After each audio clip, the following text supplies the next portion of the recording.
How to transfer money from the Capital One to another bank. Hey guys, welcome back to the channel. You can use the Capital One mobile application or the online banking to do so. So first of all, head over to the official website of Capital One or head over to the application.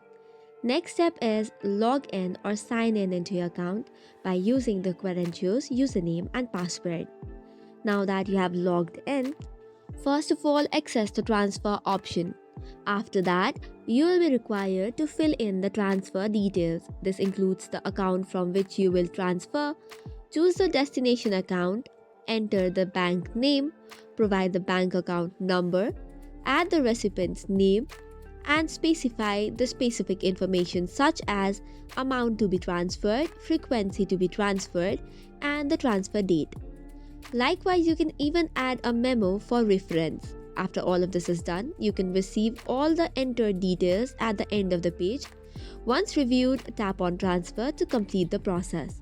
So that's it for today's video. For more such contents, do not forget to hit the like and subscribe button.